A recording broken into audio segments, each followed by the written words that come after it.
ഇപ്പോൾ ഇന്ത്യൻ സിനിമയിൽ ഏറ്റവും കൂടുതൽ ഹൈപ്പുള്ള പ്രോജക്റ്റുകളിൽ ഒന്നാണ് AA22.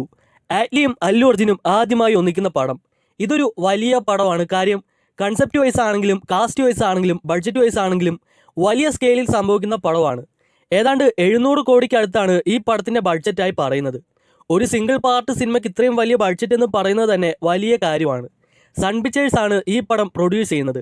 പുഷ്പയ്ക്ക് ശേഷം Allu Arjun pan Indian super star ആയതോടെ ഈ പടം സൗത്തിൽ മാത്രമല്ല നോർത്തിലും വലിയ സ്ക്രീൻ കൗണ്ട് ഓപ്പണിംഗ് ഒക്കെ കിട്ടാൻ നല്ല ചാൻസ് കൂടുതലാണ്. പിന്നെ ഇത് ഡയറക്ടർ അറ്റ്ലിയുടെ ഡ്രീം പ്രോജക്റ്റ് ആണ്. പുള്ളി വർഷങ്ങളായി ഡെവലപ്പ് ചെയ്തെടുത്തൊരു സ്റ്റോറിയാണിത്. അതുകൊണ്ട് തന്നെ ഇതൊരു തട്ടിക്കൂട്ട് പടമാകാൻ ഒട്ടും ചാൻസ് ഇല്ല. പുള്ളി വളരെ സമയമെടുത്ത് തയ്യാറാക്കിയൊരു കൺസെപ്റ്റ് ആയതുകൊണ്ട് ഈ സിനിമയുടെ വേൾഡ് ബിൽഡിങ്ങിലും സ്റ്റോറി ഡെപ്തിലും ഒക്കെ ഒരു സ്ട്രോങ് കണ്ടന്റ് ഉണ്ടായിരിക്കും. പിന്നെ ഈ പടത്തിൻ്റെ ജേർണർ തന്നെ അത്യാവശ്യം ഇൻട്രസ്റ്റിംഗ് ആണ്. സയൻസ് ഫിക്ഷൻ, മിത്തോളജി, ഫാൻറ്റസി, അങ്ങനെ 3 എലമെൻറ്റുകൾ ചേർന്നൊരു ഹൈ ക്വാളിറ്റി പ്രോജക്റ്റ് ആണിത്. ഇന്ത്യൻ സിനിമയിൽ തന്നെ ഇത്തരം കോമ്പിനേഷനുകൾ വളരെ റെയറാണ്. അതുകൊണ്ട് തന്നെ ഇതൊരു വലിയ എക്സ്പെരിമെൻ്റൽ പടമായിരിക്കും. പിന്നെ ഈ പടത്തിൻ്റെ ഏറ്റവും വലിയ ഹൈലൈറ്റ് അല്ലു അർജുൻ മൾട്ടിപ്പിൾ റോളിൽ എത്താൻ പോകുന്ന ആദ്യത്തെ പടമാണ്. 5 വ്യത്യസ്ത വേർഷനുകളിൽ അല്ലു അർജുനെ നമുക്ക് ഈ പടത്തിൽ കാണാൻ സാധിക്കും. അതായത് ഒരു സിനിമയിൽ തന്നെ പല കാലഘട്ടത്തിലെ ഒരേ ക്യാരക്ടറിൻ്റെ വ്യത്യസ്ത റോളുകൾ. മുത്തച്ഛൻ, അച്ഛൻ, 2 മക്കൾ, പിന്നെ അല്ലു അർജുൻ്റെ ഒരു ഡി-ഏജിങ് യങ്ങർ വേർഷനും ഈ പടത്തിലുണ്ട്. ഇനി അല്ലു അർജുൻ്റെ കാര്യം എടുത്താൽ പുള്ളിക്കിത് പുള്ളിയുടെ സിനിമാ ഹിസ്റ്ററിയിൽ തന്നെ ഒരു പുതിയ സംഭവമാണ്.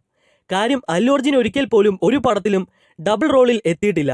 പല ആക്ടേഴ്സും ഒരിക്കലെങ്കിലും അച്ഛൻ, മകൻ അല്ലെങ്കിൽ മറ്റേതെങ്കിലും ഡുവൽ ആക്ഷൻ റോളിലോ എത്തിയിട്ടുണ്ട്. പക്ഷേ അല്ലു അർജുൻ ഒരിക്കൽ പോലും ആ വഴിയിലേക്ക് പോയിട്ടില്ല. അതുകൊണ്ട് തന്നെ ഈ സിനിമയിൽ ഒരേ സമയം പല വേർഷനുകളിൽ അല്ലു അർജുനെ നമുക്ക് കാണാൻ സാധിക്കും. അപ്പോൾ ഇത് അല്ലു അർജുനും നമുക്കും ഒരുപാട് സ്പെഷ്യലാണ്. ഇനി ഈ പടത്തിൻ്റെ ടൈറ്റിലേക്ക് വരാം. AA22ൻ്റെ ടൈറ്റിൽ കഴിഞ്ഞ ദിവസം റിവീൽ ചെയ്തിരുന്നു. പടത്തിൻ്റെ പേര് രാക്ക. ഈ ടൈറ്റിലിന് സോഷ്യൽ മീഡിയയിൽ മിക്സഡ് റെസ്പോൺസ് ആണ് കിട്ടിയത്. ചിലർക്കിത് കിടിലനായി തോന്നിയപ്പോൾ മറ്റു ചിലർക്ക് അത്ര പെട്ടെന്ന് കണക്റ്റ് ആയില്ല. ഫസ്റ്റ് ലുക്ക് പോസ്റ്ററും ഒരു ഡാർക്ക് റഫ് ടോണിലായിരുന്നു. സാധാരണ മാസ് ആക്ഷൻ പോസ്റ്ററുകൾ പോലെ അല്ല, ഇതൊരു മിസ്റ്റീരിയസ് ഐറ്റമാണ്.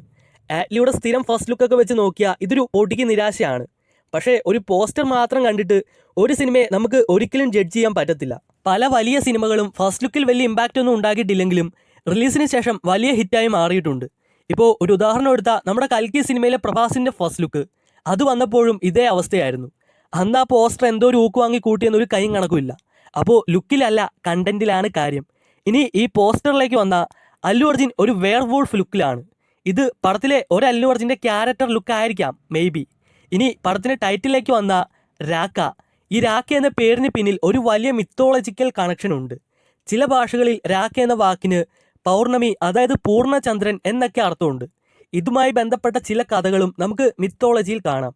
ചുരുക്കം പറഞ്ഞാൽ പൗർണമി രാത്രിയിൽ ശക്തി പ്രാപിക്കുന്ന ഒരു വലിയ ശക്തി അല്ലെങ്കിൽ ഒരു വലിയ ജീവി.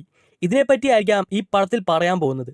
പിന്നെ ഈ ഒരു സംഭവത്തെക്കുറിച്ച് എനിക്കും നിങ്ങൾക്കും വലിയ പിടിയില്ലാത്തതുകൊണ്ട് ഡീറ്റെയിൽഡ് ആയിട്ട് അന്വേഷിച്ചിട്ട് സെപ്പറേറ്റ് ആയിട്ടൊരു വീഡിയോ ചെയ്യാം. ഇത് ഒത്തിരി ഫേമസ് ആയിട്ടുള്ള കഥയൊന്നുമല്ല. പലരും ഇങ്ങനെ ഒരു സംഭവത്തെക്കുറിച്ച് ആദ്യമായിട്ടായിരിക്കും കേൾക്കുന്നത്. പക്ഷേ ഹോളിവുഡിലെ ചില സിനിമകളുമായി ഈ ഒരു കൺസെപ്റ്റിൻ്റെ ചെറിയ സാമ്യമുണ്ട്. അപ്പോൾ അതിനെപ്പറ്റി ഡീറ്റെയിൽഡ് ആയിട്ട് പിന്നെ പറയാം. ഈ ഒരു കൺസെപ്റ്റ് എടുത്ത് ആറ്റ്ലി എന്താണ് ചെയ്യാൻ പോകുന്നതെന്നായിരിക്കും എല്ലാവർക്കും സംശയം. എനിക്കും ആ സംശയമുണ്ട്. കാര്യം ആറ്റ്ലിയുടെ സ്റ്റൈൽ സാധാരണ മാസ് ആക്ഷൻ എൻ്റർടൈൻമെൻ്റ് ആണ്. ഇപ്പോൾ ഇതുപോലൊരു ഡാർക്ക് മിത്തോളജിക്കൽ സബ്ജക്റ്റൊക്കെ പുള്ളിയുടെ കൈ കിട്ടിയാൽ അത് എങ്ങനെയായിരിക്കും കൈകാര്യം ചെയ്യാൻ പോകുന്നത് കണ്ട് തന്നെ അറിയണം. എന്തായാലും ഈ പടത്തെ പറ്റിയുള്ള എക്സ്പെക്റ്റേഷൻ വളരെ ഹൈയാണ്.